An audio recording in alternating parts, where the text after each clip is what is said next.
मांस खाना क्या पाप है? आपको इस वीडियो में बताएंगे कि क्या किसी भी जानवर के मांस खाना उचित है या अनुचित है। क्या कहता है धर्म ग्रंथ। क्या किसी भी मुर्गे बकरे को खाना महापाप होता है?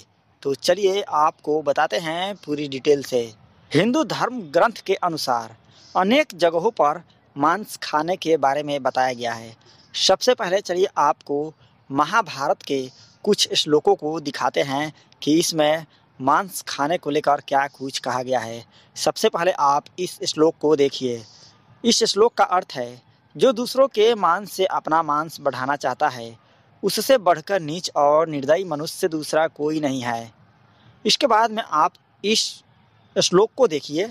इसका अर्थ है, जो मनुष्य मांस का परित्याग कर देता है, वह सब प्राणियों में आदरणीय, सब जीवों का विश्वसनीय और सादा साधुओं से सम्मानित होता है। अगला यह श्लोक को देखिए। इस श्लोक का अर्थ होता है, बृहस्पति जी का कथन है, जो मध्य और मांस त्याग देता है वह दान देता है, यज्ञ और तप करता है, अर्थात उसे इन तीनों का फल मिलता है। इसके बाद आप इस श्लोक को देखिए। इसका अर्थ है, इस प्रकार मनीषी पुरुष अहिंसा रूप परम धर्म की प्रशंसा करते हैं। जैसे मनुष्य को अपने प्राण प्रिय होते हैं, वैसे ही सभी प्राणियों को अपने अपने प्राण प्रिय जान पड़ते हैं। अगला श्लोक को देखिए। इसका अर्थ होता है, जो स्वयं तो मांस नहीं खाता परंतु खाने वाले का अनुमोदन करता है, उनका समर्थन करता है, वह भी भाव दोष के कारण मांस भक्षण के पाप का भागी होता है। इसी प्रकार जो मारने वाले का अनुमोदन करता है, समर्थन करता है, वह भी हिंसा के दोष से लिप्त हो जाता है। इसके बाद आप इस श्लोक को देखिए। इसका अर्थ होता है, मांस तृण से काष्ठ यानी लकड़ी से अथवा पत्थर से पैदा नहीं होता, वह प्राणी की हत्या करने पर ही उपलब्ध होता है, अतः उसके खाने में महादोष है। इसके बाद आप इस श्लोक को देखिए।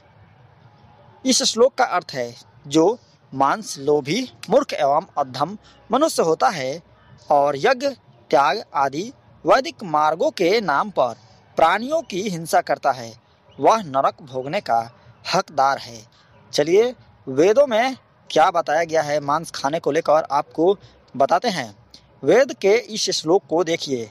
इस श्लोक का अर्थ है, जो मनुष्य नर अश्व अथवा किसी अन्य पशु का मांस सेवन कर उसको अपने शरीर का भाग बनाता है, गौ हत्या कर अन्य जनों को दूध आदि से वंचित रखता है, हे अग्निस्वरूप राजा, अगर वह दुष्ट व्यक्ति किसी और प्रकार से न सुने तो आप उसका मस्तिष्क शरीर से विदारित करने के लिए संकोच मत कीजिए। चलिए जरा गीता के अनुसार समझते हैं कि गीता में मांसाहार भोजन को क्या कुछ कहा गया है। गीता में मांस खाने का उल्लेख आया है इसमें, लेकिन इसको 3 श्रेणियों में विभाजित किया गया है। एक सत्व, दूसरा रज और तीसरा तम। इसको आप समझिए। गीता के अनुसार अन्न से ही मन और विचार बनते हैं। जो मनुष्य सात्विक भोजन ग्रहण करता है, उसकी सोच भी सात्विक होगी। अतः सात्विकता के लिए सात्विक भोजन, राजसिकता के लिए राजसिक भोजन और तामसिक कार्यों के लिए तामसिक भोजन होता है। यदि कोई सात्विक व्यक्ति तामसी भोजन करने लगेगा तो उसके विचार और कर्म भी तामसी हो जाएंगे। मांस 2 तरह के होते हैं, राजसिक और तामसिक।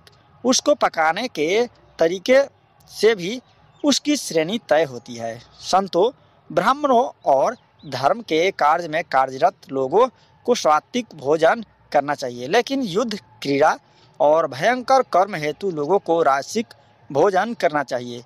हालांकि तामसिक भोजन कभी नहीं करना चाहिए, क्योंकि यह भोजन राक्षस, पिशाच और असुरों का भोजन होता है। तामसिक भोजन में अच्छे से नहीं धोया गया मांस, बासी भोजन, खराब भोजन, बहुत तीखा और मसालेदार भोजन इत्यादि आते हैं। सुश्रुत संहिता के अनुसार क्या कुछ कहा गया है, चलिए आपको बताते हैं।